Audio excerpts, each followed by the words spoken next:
오늘은 출애굽기 20장 7절 말씀을 함께 보시겠습니다. 출애굽기 20장 7절 말씀을 본문으로 해서 저는 하나님의 이름으로 살아가라 라는 제목으로 오늘 말씀을 나누려고 합니다.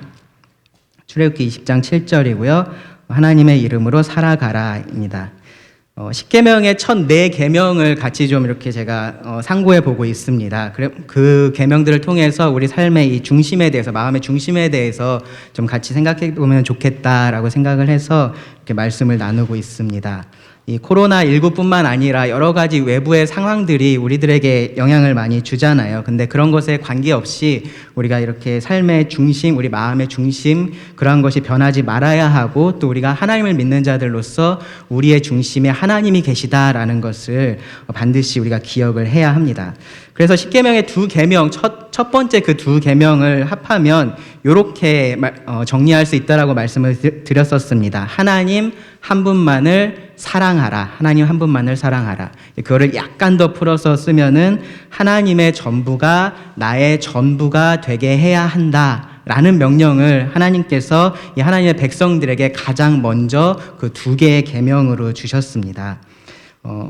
지금 내가 원하는 모든 것들이, 내가 무엇을 원하든지 어떤 것이 됐든지 그 모든 것이 하나님 안에 있어야 한다라는 의미고요. 그리고 또 하나는 그 하나님은 내가 만들어낸 혹은 다른 데서 내가 들은 무슨 그런 하나님이 아니라 성경에서 말하시는 바로 그 하나님이어야 한다라는 것이 하나님의 전부가 나의 전부가 되어야 한다라는 말의 의미입니다. 하나님은 창조주로서, 그리고 구원주로서 그렇게 되시는 것이 마땅합니다.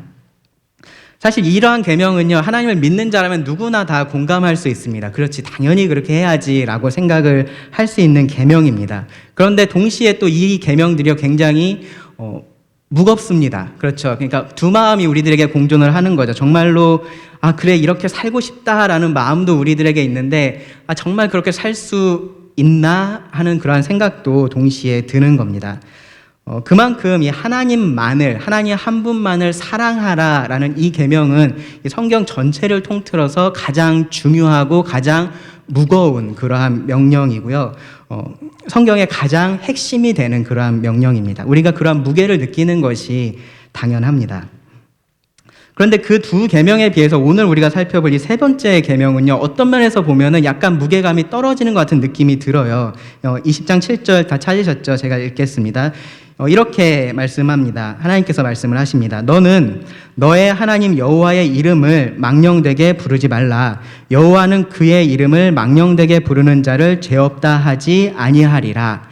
여기 말씀에 보면은 하나님의 이름을 망령되게 부르지 말라. 이제 그 계명이 2번 반복돼서 나오는 것을 알 수 있습니다.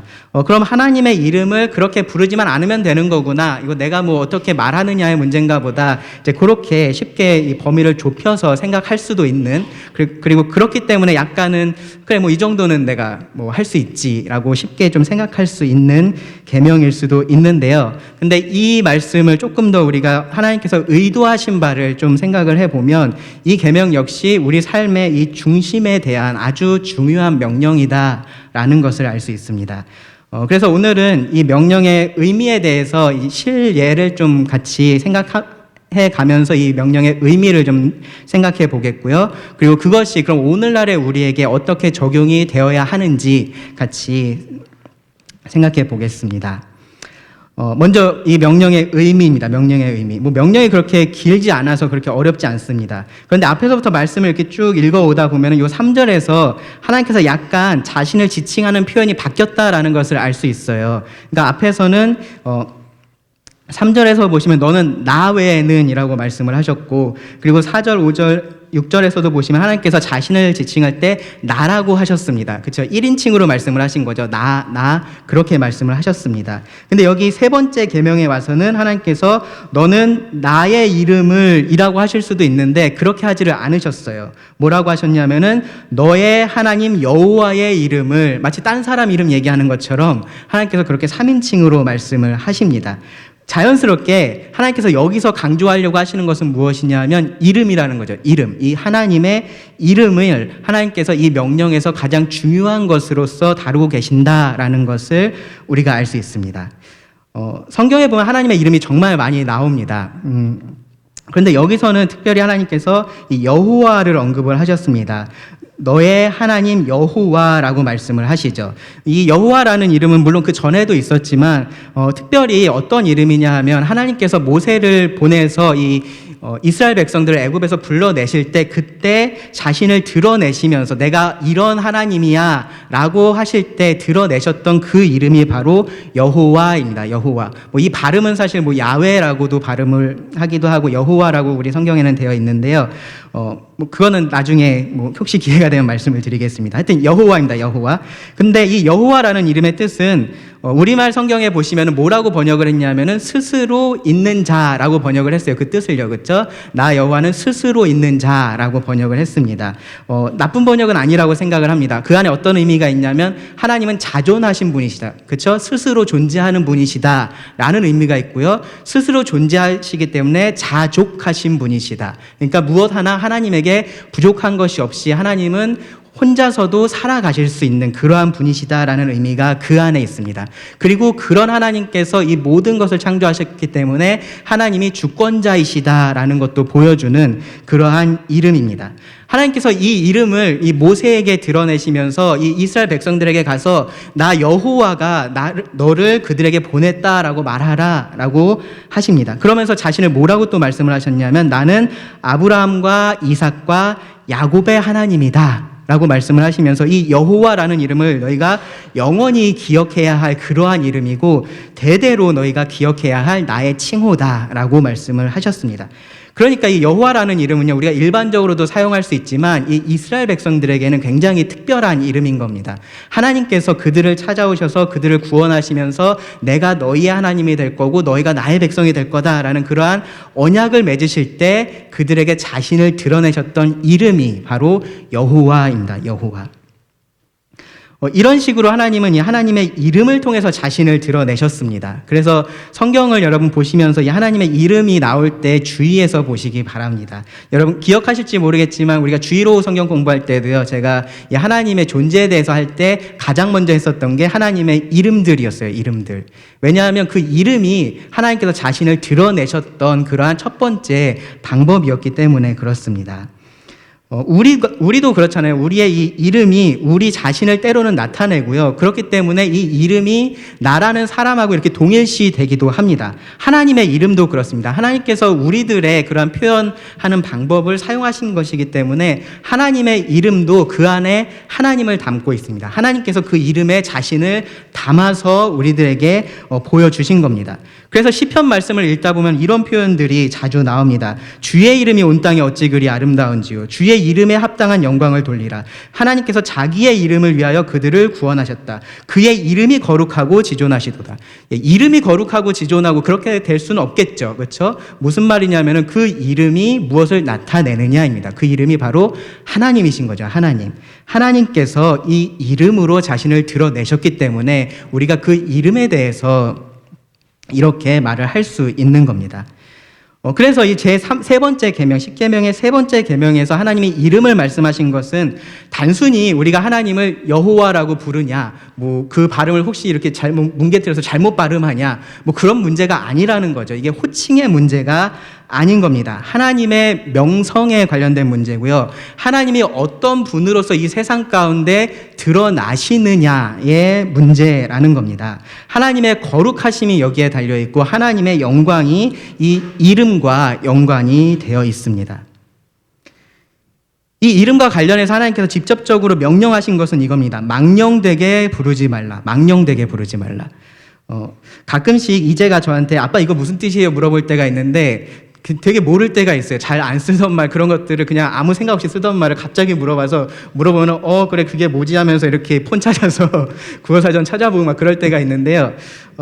이 망령되다라는 말도 우리가 사실 지금 그렇게 일상적으로 많이 쓰는 표현은 아닌 것 같아요. 그렇죠? 근데 제가 그래서 국어사전을 찾아보니까 이렇게 돼 있더라고요. 말이나 행동이 정상을 벗어난 상태.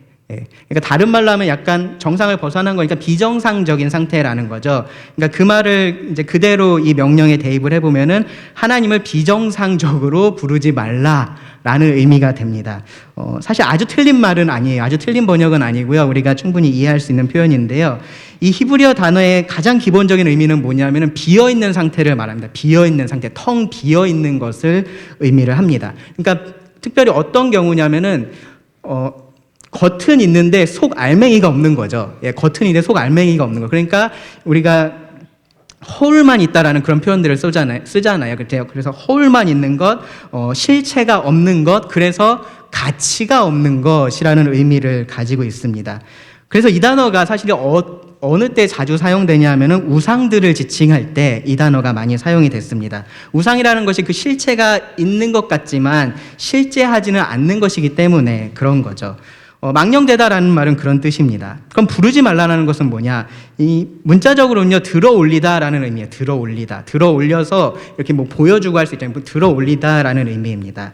하나님의 이름을 텅 빈 것처럼 들어 올리지 말라라는 의미가 됩니다. 다른 말로 쉽게 바꾸자면은 사용한다라고 할 수 있습니다. 하나님의 이름을 텅 빈 것처럼 사용하지 말라입니다. 마치 실체가 없는 것처럼, 마치 아무런 가치가 없는 것처럼 하나님의 이름을 헛되이 사용하지 말라라는 의미가 됩니다. 여기서 조금 더 나아가서 생각을 해보면 아까 하나님의 이름이 하나님을 나타낸다라고 말씀을 드렸습니다. 그러면 이렇게 우리가 이 명령을 이해할 수 있습니다. 하나님의 이름을 사용해서 하나님을 그렇게 중요하지 않은 분처럼, 그렇게 가치 없는 분처럼 만들지 말라라는 의미가 됩니다. 결과적으로 저는 이렇게 정리를 했습니다. 하나님을 성경에서 말하는 하나님과 다르게 드러내는 그 모든 것이 하나님의 이름을 망령되게 부르는 것이고요. 그것이 곧 하나님을 모독하는 것입니다. 성경에서 말하는 이 하나님을 그 하나님과 다르게 우리가 드러내고 있다면, 이 땅 가운데서 그것을 뭐 말로 하든 행동을 하든 뭐로 하든지 그 하나님을 들어서 이 성경에서 말하고 있는 하나님과 다른 모습으로 내가 이 세상 가운데 보여주고 있다면 그것이 바로 이 제 세 번째 계명을 어기는 것이다라는 의미입니다. 그래서 하나님은 이 계명을 어기는 것에 대해서 반드시 심판하실 것을, 죄를 물으실 것을 말씀을 하셨습니다. 이 7절의 뒷부분이 그 말씀이잖아요. 여호와는 그의 이름을 망령되게 부르는 자를 죄 없다 하지 아니하리라. 구체적으로 어떻게 하겠다라는 말씀이 없어서 더 무서운 말씀이에요. 그렇죠? 하나님께서 어떻게든지 이 죄에 대한 대가를 치르게 하겠다라고 말씀을 하신 겁니다. 그리고 실제로도 하나님은 그렇게 하셨습니다. 구약에서 우리가 예를 좀 찾아볼 수가 있는데요. 제가 크게 세 가지로 나눠봤습니다. 이들이 하나님의 이름을 잘못 들어 올린 경우, 오용한 경우, 세 가지가 있습니다. 하나님의 이름으로 하나님을 모욕한 경우가 있습니다. 말로써 그렇게 한 거죠. 그리고 하나님의 이름으로 하나님을 이용한 경우가 있습니다. 그들의 삶에서, 일상생활에서 그렇게 한 겁니다. 그리고 세 번째로 하나님의 이름으로 하나님을 경시했던 경우가 있습니다. 그들의 예배 의식에서 그렇게 했습니다. 하나씩 좀 말씀을 드리겠습니다. 첫 번째로는 이 하나님의 이름으로 하나님을 모욕한 경우입니다. 실제로 사용하는 언어하고 관련된 것이고, 그래서 이 이스라엘 백성들은 이 세 번째 계명에 관련해서 가장 주의했던 것이, 가장 조심했던 것이 바로 이 부분이에요. 말로써 하나님을 모독하지 않는 것, 모욕하지 않는 것, 그것을 가장 조심했습니다. 그래서 잘 아시는 것처럼 이 사람들은 이 여호와라는 이름을 입에 올리는 것 자체를 굉장히 부담스러워했고요. 그렇게 하지 않으려고 노력을 했습니다. 그래서 아까 제가 여호와, 야훼 그런 말씀을 드렸었는데, 그래서 이 구약 성경에 이 여호와의 발음 자체를 이 사람들이 지워버렸어요. 그래서 성경을 읽을 때 이 사람들이 쫙 읽다 보면은 발음할 수 없는 단어가 나오는 거죠. 예, 그러면은 이것은 이게 여기서 지금 여호와를 말을 하는 건데 우리가 이걸 발음할 수 없으니까 우리가 다르게 발음하자. 주님이라고 하든지 다른 걸로 하자. 이제 그렇게 한 겁니다. 그래서 오늘날 우리가 이 정확한 발음을 알 수가 없습니다. 그 정도로 하나님의 이름을 이들이 어떻게 부르느냐를 중요하게 생각을 했었던 겁니다. 레위기에 보면은 이하고 관련된 실제적인 사례가 있는데요. 레위기 24장에 나옵니다. 이 아버지가 애굽인이었고 어머니가 이스라엘 사람이었습니다. 근데 이 아들이 하나님의 이름을 모독하면서 저주했던 그런 사건이 있었습니다. 아마 그 사건이 처음이었는지 모르겠는데 이 계명을 받고 나서 이 사람들이 이걸 우리가 어떻게 해야 되나, 하나님께서 분명히 죄 없다고 하지 않으신다라고 했는데 이걸 어떻게 해야 되나 이제 고민을 하게 된 겁니다. 그래서 이 사람을 데리고 모세에게 데리고 옵니다. 그리고 모세가 하나님께 묻죠. 그러니까 하나님께서 뭐라고 말씀하셨냐면은 그 사람을 돌로 치라라고 명령을 하셨습니다. 사형을 언도하신 거죠. 하나님을 입으로 모욕하는 그 죄를 하나님은 사람을 살인하는 것과 다르지 않은 것으로 동일한 형벌을 내리셨습니다. 그러면서 이것이 너희들에게만 적용될 것이 아니라 너희 가운데 있는 어떤 사람이든지 다 이렇게 해야 된다라고 이 죄가 그렇게 중함을 말씀을 해 주셨습니다. 우리의 말로써 하나님을 모욕한 경우였고요. 두 번째로, 이것이 사실 가장 흔한 사례인데요. 두 번째는 뭐냐면은 하나님의 이름으로 하나님을 이용하는 겁니다. 이용하는 것. 자기의 목적을 위해서 하나님의 이름으로 하나님을 이용하는 거죠. 일상생활에서 많이 나타났는데 구약 성경에서는 크게 두 가지 모습으로 나타났습니다. 거짓 맹세하는 경우와 거짓 예언하는 경우였습니다. 레위기 19장 12절에 보시면 하나님께서 이렇게 말씀하셨어요. 너희는 내 이름으로 거짓 맹세함으로 너의 하나님의 이름을 욕되게 하지 말라. 나는 여호와니라.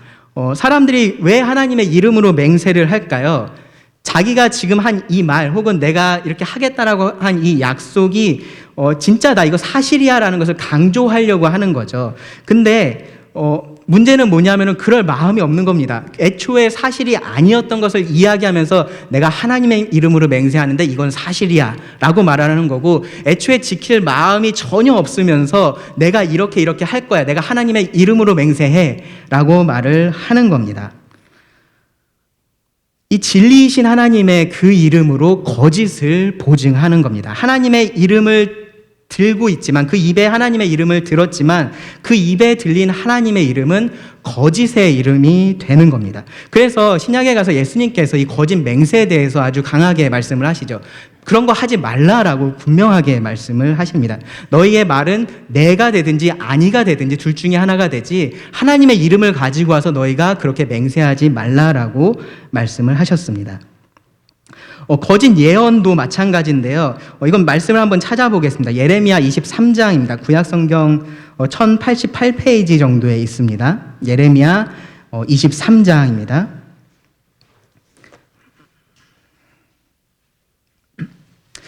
네, 구약 1088페이지 정도에 있습니다. 제 성경에. 예레미야 23장 25절 말씀부터 보겠습니다. 이 거짓 예언에 대해서 하나님께서 그 선지자들에게 하셨던 말씀입니다. 23장 25절에 보시면 나의 이름으로, 여기서도 이름을 말씀하시죠. 나의 이름으로 거짓을 예언하는 선지자들의 말에 내가 꿈을 꾸었다 말하는 것을 내가 들었노라. 그냥 이 사람들이 꿈꾼 게 문제가 아니고요. 이 사람들이 꿈을 꾸고 그 내용을 말하는 것이 뭐냐 하면, 하나님께서 저에게 이런 말씀을 주셔서 여러분들에게 이렇게 주라고 하셨어요 라고 거짓 예언을 했다라는 겁니다. 그것을 어떻게 알 수 있냐면 그 아래 조금 더 내려가 보시면 30절에 보세요. 여호와의 말씀이니라. 그러므로 보라, 서로 내 말을 도둑질하는 선지자들이라고 하나님께서 말씀하셨고요. 31절에도 보시면 여호와의 말씀이니라. 보라, 그들이 혀를 놀려 여호와가 말씀하셨다 하는 선지자들입니다. 32절에서도요. 여호와의 말씀이니라. 보라, 거짓 꿈을 예언하여 이르며 거짓과 헛된 자만으로 내 백성을 미혹하게 하는 자들이라고 말씀을 하십니다. 이 사람들이 자신들이 꿈을 꾸었다, 하나님께 직접적인 계시를 받았다라고 하면서 거짓된 예언을 사람들에게 하고 있었던 겁니다. 왜 그렇게 했을까요? 26절에 보시면 거짓을 예언하는 선지자들이 언제까지 이 마음을 품겠느냐? 그들은 그 마음에 간교한 것을 예언하느니라.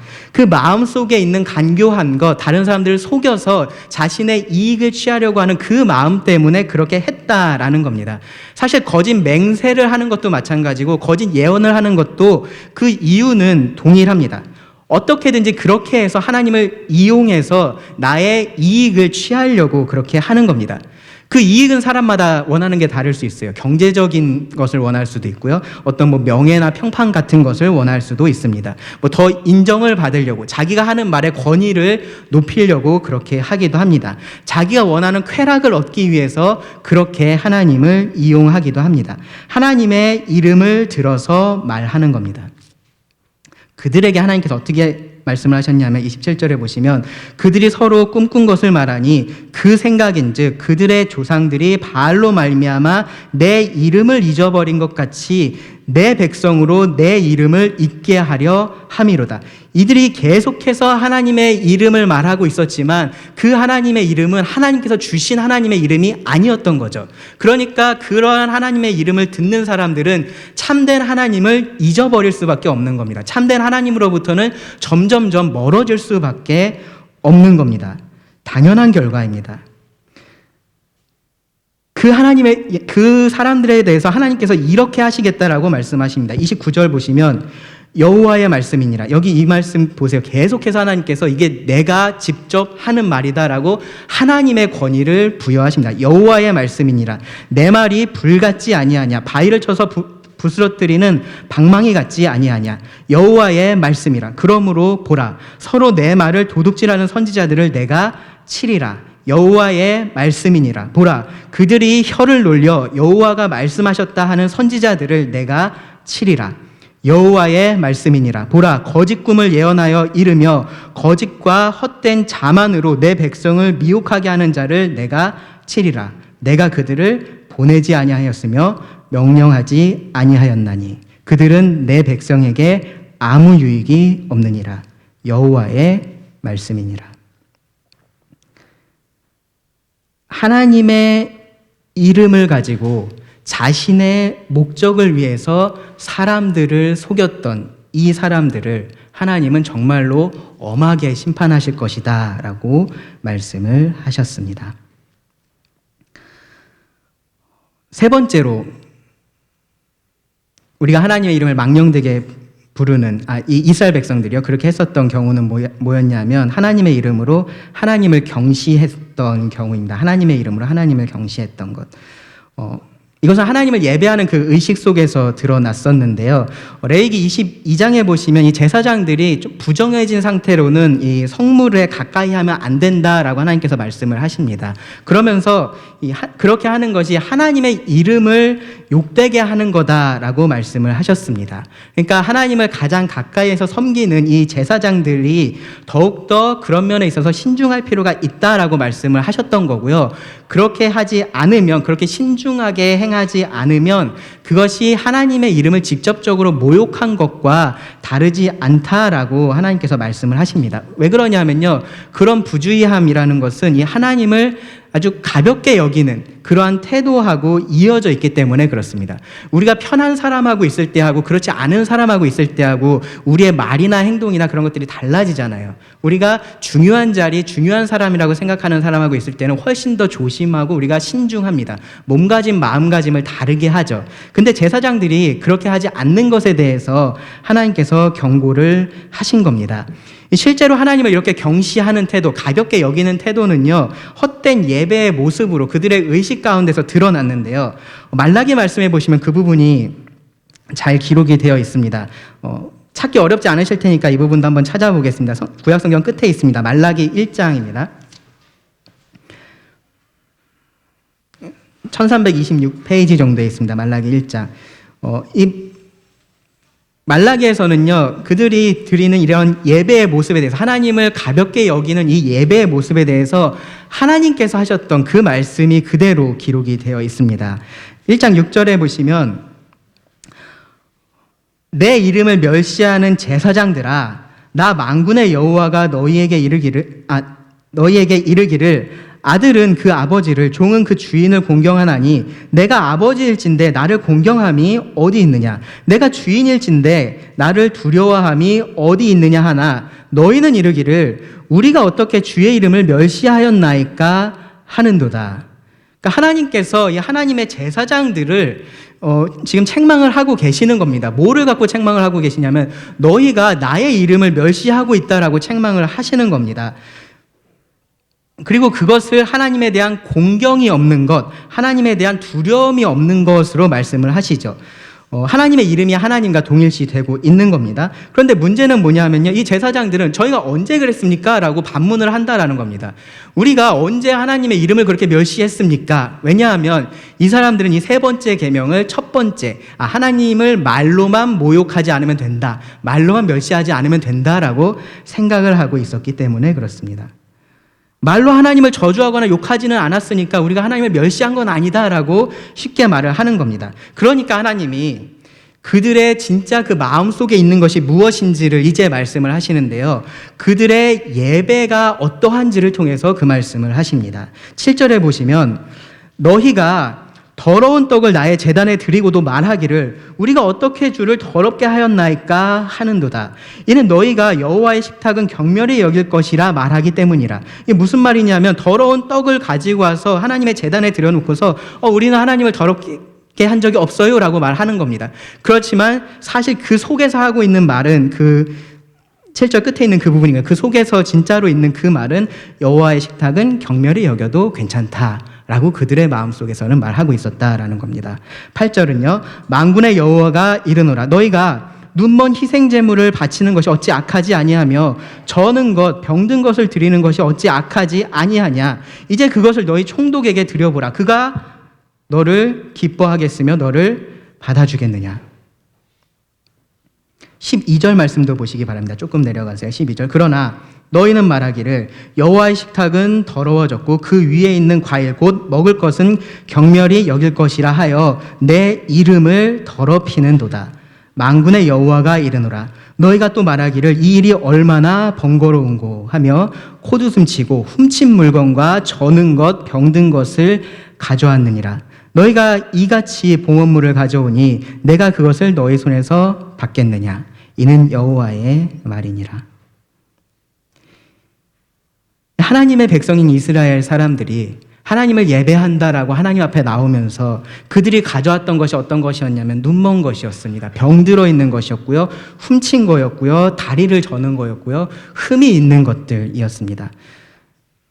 왜 그랬을까요? 다른 이유가 있는 것이 아니었습니다. 이들이 그런 것들을 가져왔던 이유는요. 하나님께서 여기 말씀하셨던 것에 보면 그렇게 하는 게 더 좋은 것을 골라오고 그런 것들을 가져오는 게 번거로워서 그랬다라는 겁니다. 번거로워서. 하나님의 말씀을 순종하는 것보다 그들의 번거로움이 더 중요한 문제였던 겁니다. 좋은 것을 골라서 하나님에게 드리는 것이 그들에게는 아주 불편하고 아주 귀찮은 일이었다라는 겁니다. 그러니까 하나님의 명령을 지키는 것에 대해서는 콧웃음을 쳤습니다. 하나님을 무시했습니다.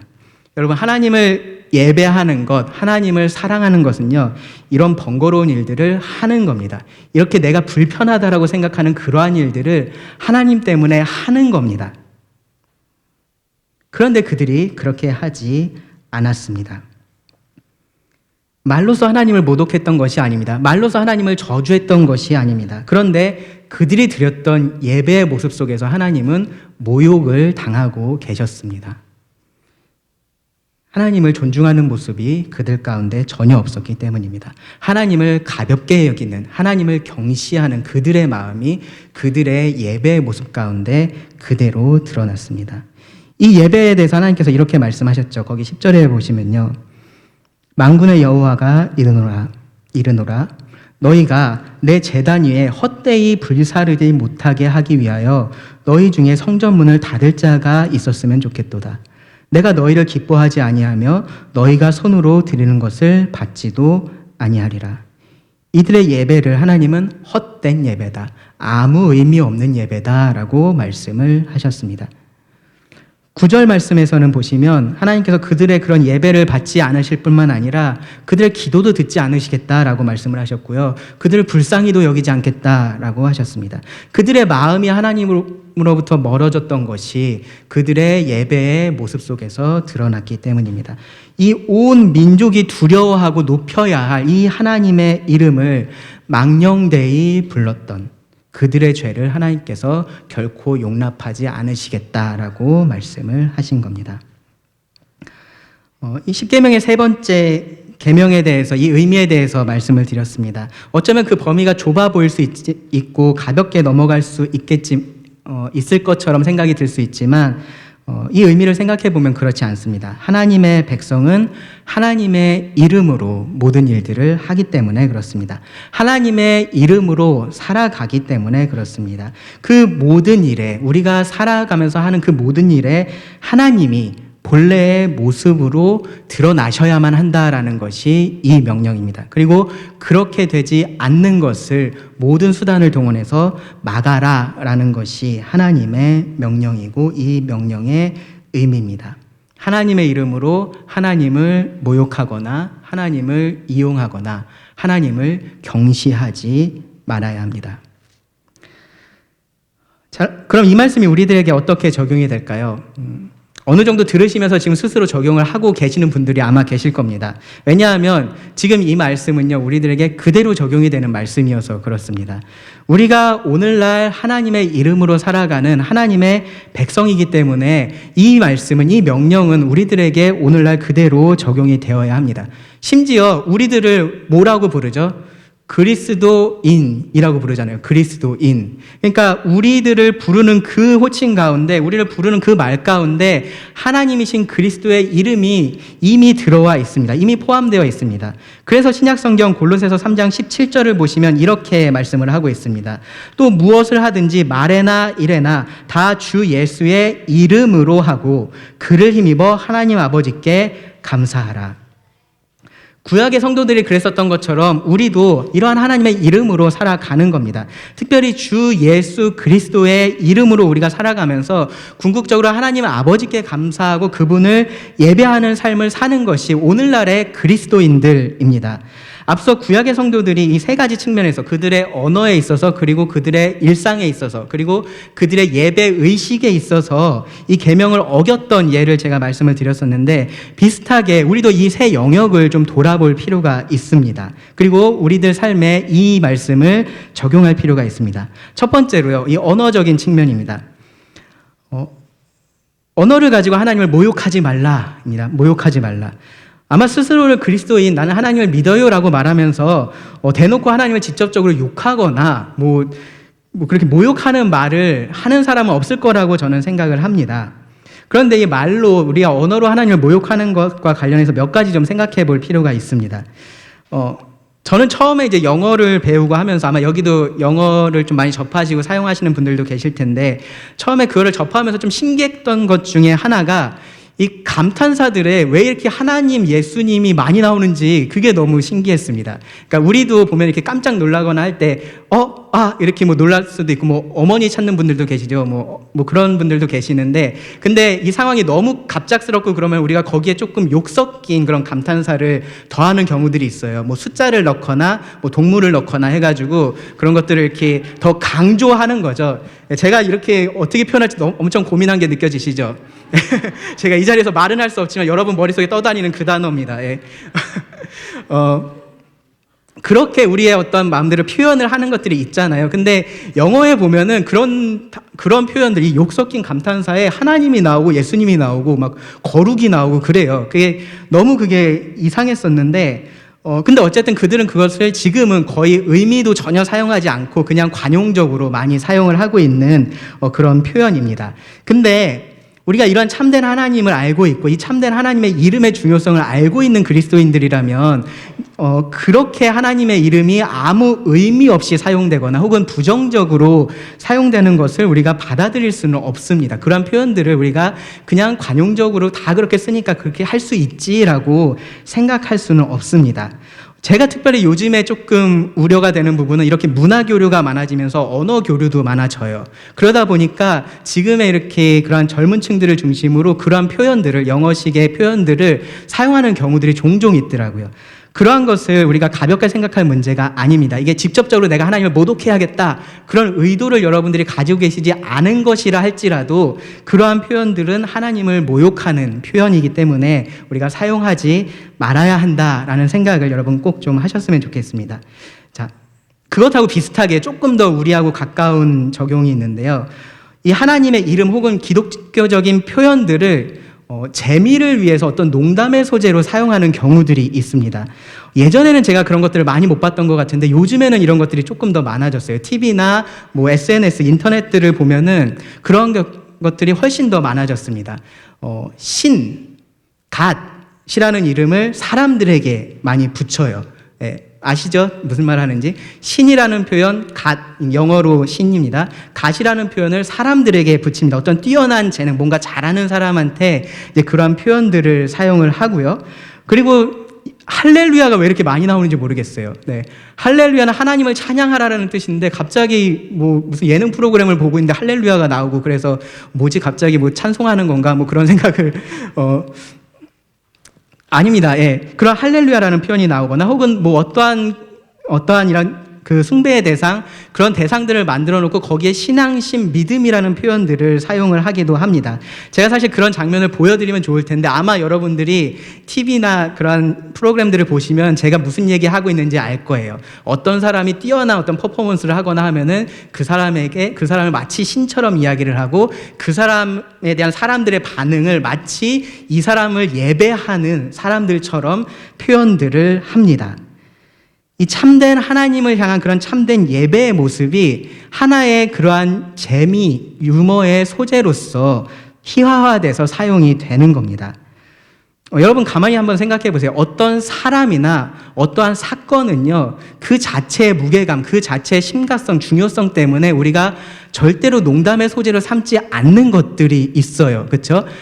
가깝게는 여러분들의 부모님, 여러분들이 사랑하는 사람을 누군가가 그렇게 희화하거나 농담의 소재로 사용하면 여러분 어떻게 하시겠습니까? 가만히 안 계시겠죠. 그렇죠?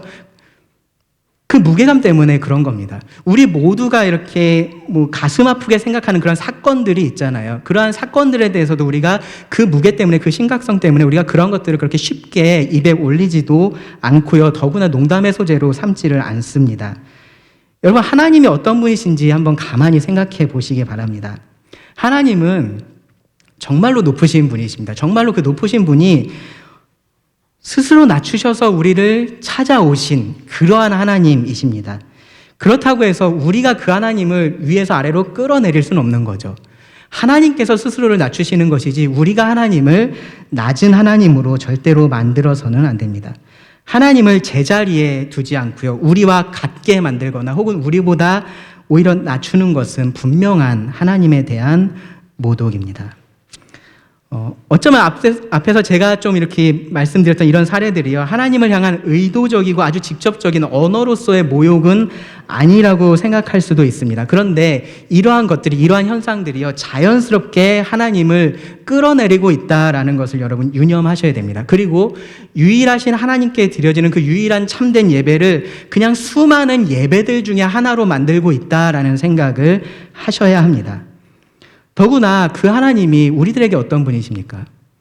하나님께서 사랑하시고 하나님을 사랑하는 우리가 그 자녀로서 이 아버지의 명예를 지키는 것을 우리가 고민할 문제가 아닙니다. 내가 아버지를 모욕하지 않는 것은 당연한 얘기고요. 이 아버지의 이름이 다른 사람들에 의해서 모욕을 받는 것도 우리가 간과할 일은 아닙니다. 예수님은 어떻게 하셨습니까? 아버지를 영화롭게 하셨죠. 그리고 그 아버지의 명예를 지키셨습니다. 우리가 그 예수님의 이름으로 살아가는 사람들이라면 우리도 그렇게 해야 됩니다. 자, 두 번째로 우리 일상생활에서, 사실 이게 더 큰 문제입니다. 이게 더 크다기보다 이게 더 자주 발생하는 문제입니다. 일상생활에서 하나님을 이용하는 겁니다. 거짓 맹세는 잘 안 하실 거라고 생각을 합니다. 거짓 예언도 할 일이 잘 없으시죠? 네, 그런 일들은 없을 겁니다. 그건 좀 멀게 느껴지실 수 있는데요. 근데 아까 말씀드렸던 것처럼 그렇게 하는 의도가 있었습니다. 그 사람들이. 뭐였냐면은 그렇게 하나님의 이름을 들어서 나의 이익을 찾는 겁니다. 근데 우리도 가만히 생각해 보면은 나의 어떠한 목적을 위해서 그렇게 하고 싶은, 하나님을 이용하고 싶은 그러한 유혹들을 받을 때가 있습니다. 그리고 실제로 그렇게 할 때도 있고요. 제가 몇 가지 예를 생각해 봤습니다. 그렇게 하나님을 이용했던 예들은 역사를 생각해 보면 참 많이 있었습니다. 여러분들 잘 아시는 십자군 전쟁에도 하나님의 이름이 사용이 됐었고요. 노예 무역을 하던 사람들도 이것이 하나님의 이름으로 우리가 마땅히 해야 될 일이야 라고 하면서 그렇게 했었고요. 나치가 유대인을 학살할 때도 하나님의 이름으로 그렇게 했었습니다. 하나님의 이름을 그들이 이용했었던 거죠. 자신들의 이익을 위해서요. 조금 더 우리한테 가까이 와서 생각을 해보면요. 예배당 건축을 준비할 때 이 예배당 건축을 대부분 성전 건축이다라고 표현을 합니다. 성전 건축이다라고 말을 하면서 이제 성경은 어디 말씀을 찾냐면 에스라나 느헤미야 말씀을 찾습니다. 그 말씀을 찾고 이 성전 건축, 성벽 건축에 대한 말씀을 이제 설교를 하고 그러고 나서 지금 우리 교회가 이 예배당을 건축을 하는 것, 리모델링을 하는 것, 이 성전 건축을 하는 것이 절대적인 하나님의 뜻인 것처럼 이야기를 하는 목회자들이 많이 있습니다.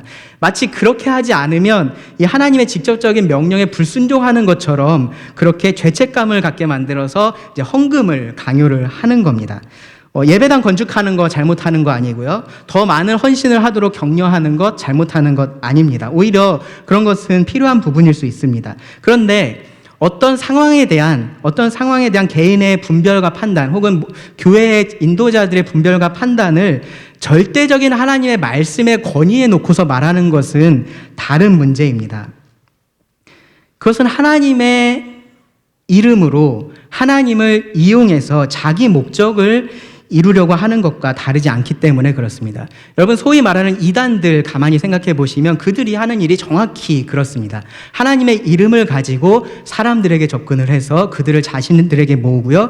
그리고 자신들이 원하는 것을 그들에게서 얻어갑니다. 돈을 얻어가기도 하고 명예를 얻어가기도 하고 쾌락을 얻어가기도 합니다.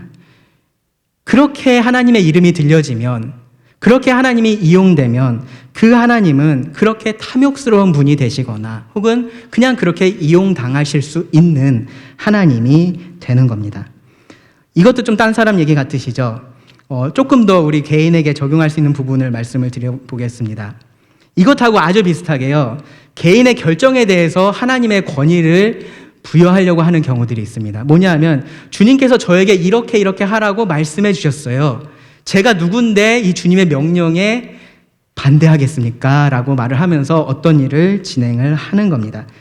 의도는 나쁘지 않을 수 있습니다. 제가 왜 그렇게 말하는지도 사실은 알고 있지만, 근데 그렇게 하는 것은 결과적으로는 자신이 한 결정에 하나님의 권위를 부여하고 있는 것이 되고요. 그것이 하나님의 뜻에 있는 것이 아니라면 그것은 자신이 원하는 것을 이루기 위해서 하나님의 이름으로 하나님을 이용하는 것이 된다라는 것을 여러분 아셔야 됩니다. 자, 청년들 여기 계시죠? 말씀 듣고 계시죠? 자, 어떤 형제가 결혼을 위해서 열심히 기도를 하고 있다가 말씀을 받습니다. 이 말씀을 보니까 그동안 마음에 뒀던 자매가 떠올랐어요. 그래서 그 자매를 찾아갑니다. 그리고 이렇게 말하죠. 자매님, 제가 말씀을 보는데 주님께서 자매님하고 결혼하라고 저한테 말씀해 주셨습니다. 제가 뭐기에 주님의 이 명령에 반대하겠습니까? 로맨틱한 청혼이죠? 이 청혼을 거절하면 자매가 주님의 명령에 불순종하는 걸까요? 아닙니다. 왜냐하면 주님께서 그렇게 말씀하신 적이 없기 때문에 그렇습니다. 만약에 그 청혼에 자매가 응하면 주님의 명령에 순종한 걸까요?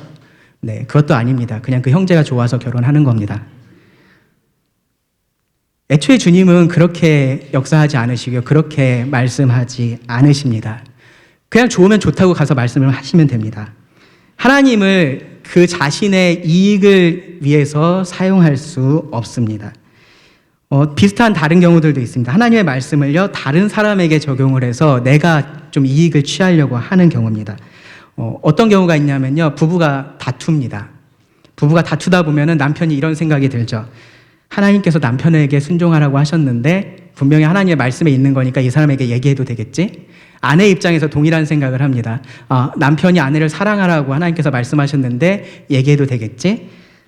얘기할 수 있습니다. 정말로 사랑으로 우리가 서로 권면할 수 있습니다. 그런데 다투고 있는 상황에서는 할 수 있는 얘기가 아닙니다. 왜 그렇죠? 그 의도는 이 사람을 그러니까 막 다투다가 정말로 이 사람이 더 주님을 사랑하고 주님의 모습을 닮았으면 좋겠다. 그런 마음이 샘솟아서 그런 말을 하고 싶은 게 아니잖아요. 그렇죠? 단순히 이 사람이 내 말을 좀 들었으면 좋겠다. 그것을 위해서 그 하나님의 말씀을 이용하고 싶은 겁니다. 그리고 그렇게 하는 것은요, 하나님의 이름으로 하나님을 이용하는 것, 그렇기 때문에 하나님을 모독하는 것과 다르지 않습니다. 여러분, 사탄이 예수님께서 광야에 계실 때 어떻게 시험을 했는지 여러분 가만히 생각해 보시기 바랍니다. 사탄은요, 이 하나님의 말씀을 온전히 자기의 목적을 위해서 사용을 했습니다. 그리고 예수님에게도 그렇게 하라고 얘기를 했어요. 돌로 떡을 만들어 보라 그러고 이 성전에서 한번 뛰어내려 보라 그러고 그렇게 했습니다. 하나님을 믿고 그렇게 해보라고 말했습니다. 예수님은 분명하게 거절을 하셨습니다. 왜 그랬냐면 그렇게 할 수 없어서가 아니고요. 하나님께서 그렇게 하실 수 없다라고 생각했었던 것도 아니고요. 그렇게 하는 것이 하나님을 믿는 믿음의 행위가 아니었기 때문이고, 오히려 그것은 하나님의 이름을 내가 이용하는, 하나님을 모욕하는 것이었기 때문에 그렇습니다. 하나님은 우리가 이용할 수 있는 대상이 아닙니다. 내가 하나님의 영광을 위한 도구가 되어야지 하나님을 나의 영광을 위한 도구로 만들어서는 안 됩니다. 예수님께서는 뭐라고 하셨냐면은 아무것도 나는 내 뜻대로 하지 않아요. 아무것도 스스로 할 수 없다라고 말씀을 하셨습니다. 그럼 어떻게 하셨습니까? 아버지의 뜻대로 모든 것들을 하셨습니다. 우리도 그렇게 하라라는 겁니다. 예수님이 자기 이익을 위해서 아버지를 이용하지 않으셨던 것처럼 우리도 그렇게 하라는 겁니다. 예수님께서 오히려 하나님의 뜻을 이루시기 위해서 죽기까지 순종하셨던 것처럼 우리도 그렇게 하나님의 도구가 되어서 이 땅 가운데 이 하나님을 올바로 드러내는 것이 우리가 할 일입니다. 세 번째로 이 예배 의식에 대해서 말씀을 드리겠습니다. 이 부분에 대해서는 아마 제가 다음에 한 번 더 말씀을 드릴 것 같아서 길지 않게 말씀을 드리겠습니다. 하나님을 경시하지 말라, 하나님을 가볍게 여기지 말라라는 겁니다. 여러분 한번 가만히 생각해 보세요. 오늘 이 자리에 와서 여러분들이 하나님을 예배하는 모습을 다른 누군가가 그냥 이렇게 무심히 혹은 유심히가 더 맞겠네요. 유심히 계속해서 지켜봤다라고 한번 생각을 해 보십시오. 그 사람이 하나님에 대해서 어떤 생각을 하게 될까요? 하나님이 정말로 참 귀한 분이시구나, 하나님이 저 사람이 믿는다라고 말하는 그 하나님이 정말로 중요한 분이시구나라는 그런 생각을 하게 될까요? 아니면은 그 반대의 생각을 하게 될까요? 말라기에서 하나님께서 책망하신 그 이스라엘 백성들의 제사를 주변의 사람들이 봤다면 그들이 어떤 생각을 했을까요? 이 이스라엘 백성들이 하나님을 믿는다라고 말하는, 하나님이 참 그들 삶에 있어서 중요하다라고 말하는 그 사람들이 눈먼 제사를 드리고 눈먼 재물을 가지고 오고 병든 것을 가지고 오고 저는 것을 가지고 와서 그들의 하나님에게 드리는 그 모습을 그 다른 사람들이 봤다면 그들이 무슨 생각을 했을까요? 아, 저들이 하나님 정말 사랑하는구나. 아, 저들이 섬기는 하나님 정말 귀한 분이시구나. 그런 생각 절대로 하지 못했을 겁니다. 정말로 그런 예배 속에서 드러나는 하나님은 별것 아닌 분이시고요. 정말로 허울뿐인 공허한 분이십니다. 우리도 그렇게 예배 드릴 수도 있습니다. 그래서 하나님을 그런 분처럼 만들어 버릴 수도 있습니다. 찬양을 고르니까 찬양을 하고요. 기도를 하자고 앞에서 그러니까 기도를 하고요. 말씀이 그냥 전해지니까 듣는 겁니다. 하나님을 높이는 찬양을 하면서 높으신 하나님은 생각을 하지 않고 이 음이 얼마나 높은지만 계속 생각을 하고 있습니다. 이 하늘에 계신 하나님의 보좌로 나아가는 그 기도를 하고 있으면서 정작 마음은 하늘에 가 있지 않고 콩밭에 가 있습니다. 살아있는 하나님의 말씀을 듣고는 있는데 내 귀에 들어온 그 하나님의 말씀은 살아있었던 하나님의 말씀이 됩니다. 그래서 내 삶을 아무것도 바꾸지 못하는 죽어있는 하나님의 말씀이 됩니다. 그런 것이 계속되면요, 찬양은 그냥 하는 둥 마는 둥 합니다. 기도 시간은 자기 좋은 타이밍이죠. 다 눈 감고 있으니까. 말씀 시간은 딴 거 다 필요 없고 그냥 빨리 끝나기만 하면 됩니다. 오늘 좀 힘드실 거예요, 그런 분들. 주일에 피곤한데 그래도 교회에 나와서 이 정도 했으면 내가 할 거는 다 한 거 아니야? 할 도리 다 한 거 아니야? 마치 그런 것처럼 생각을 합니다. 그렇게 우리가 하나님을 예배하면요, 이 참된 예배 의식이라는 것은 그냥 헛된 외식이 되어 버리는 겁니다. 예수님께서 그런 외식에 대해서 이렇게 말씀을 하셨습니다. 이 백성이 입술로는 나를 공경하되 마음은 내게서 멀도다. 사람의 계명으로 교훈을 삼아 가르치니 나를 헛되이 경배하는도다. 우리 예배를 보는 사람마다 다 하나님 믿고 구원받고 다 같이 하나님 찬양할 수 있게 되면 정말로 좋겠죠. 근데 뭐 현실적으로 그런 일들은 아마 없을 겁니다. 그런데 최소한 우리가 드리는 이 예배가 하나님을 제대로는 보여줘야 하는 겁니다. 하나님이 얼마나 귀한 분이신지, 얼마나 중요한 분이신지가 바르게 드러나야 하는 겁니다. 우리의 마음이 담겨있는 그러한 기도와 찬양을 통해서 그렇게 해야 되고요. 우리의 삶을 계속해서 변화시키는 그러한 말씀을 통해서 그렇게 해야 합니다. 주 예수를 힘입어서 우리가 하나님께 감사한다면 우리의 예배가 그렇게 달라질 겁니다. 말씀을 정리하겠습니다. 하나님은요, 이 이스라엘 백성들이 하나님의 이름을 더럽혔을 때 결국 어떻게 하셨냐 하면 그들을 그 땅에서 흩어지게 하셨습니다. 흩어버리셨습니다.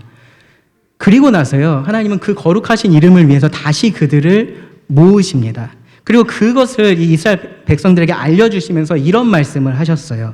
에스겔 36장에 나오는 말씀인데 제가 읽어드리겠습니다. 여러분 잘 들어보시기 바랍니다. 에스겔 36장 20절입니다.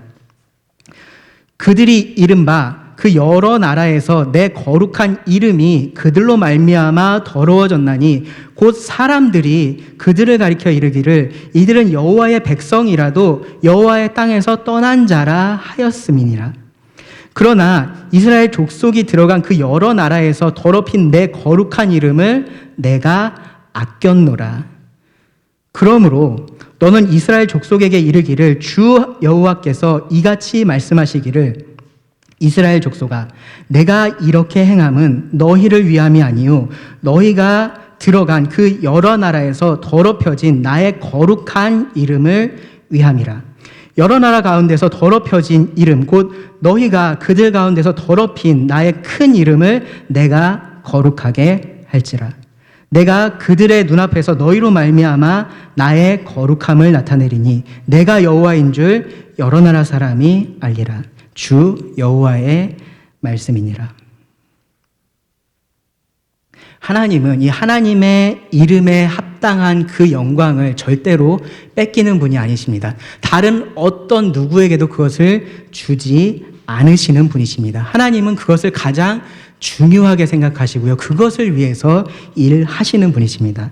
그런데 그 하나님의 이름을 이 땅에서 살아가고 있는 하나님의 백성인 우리에게 하나님께서 맡겨주셨다라는 겁니다.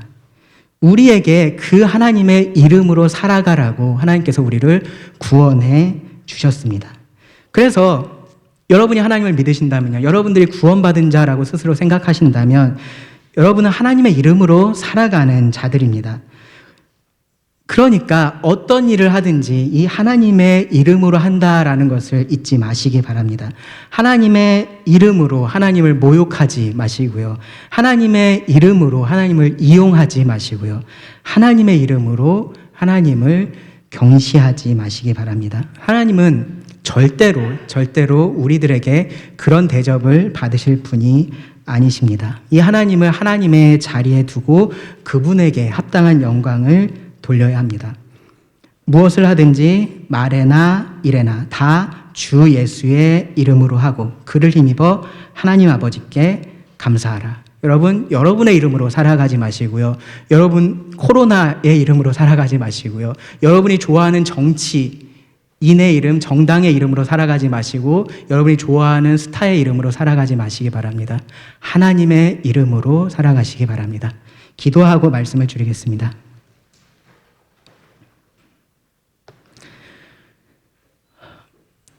하나님, 참 하나님이 어떤 분이신지 말씀을 통해서 보면 참 그 이름을 우리들에게 주셨다라는 것이 얼마나 큰 특권인지 다시 한번 생각해 보게 됩니다. 때로는 이것을 우리가 짐처럼 여길 때도 있지만 사실은 세상 무엇과도 비교할 수 없는 큰 특권인 것을 다시 한번 기억합니다. 지금 저희들의 말 가운데, 저희의 삶 가운데, 그리고 저희의 예배 가운데 하나님께서 하나님으로 드러나시고 그 하나님이 영광 받으시기를 원합니다. 예수님의 이름으로 감사하며 기도드립니다. 아멘.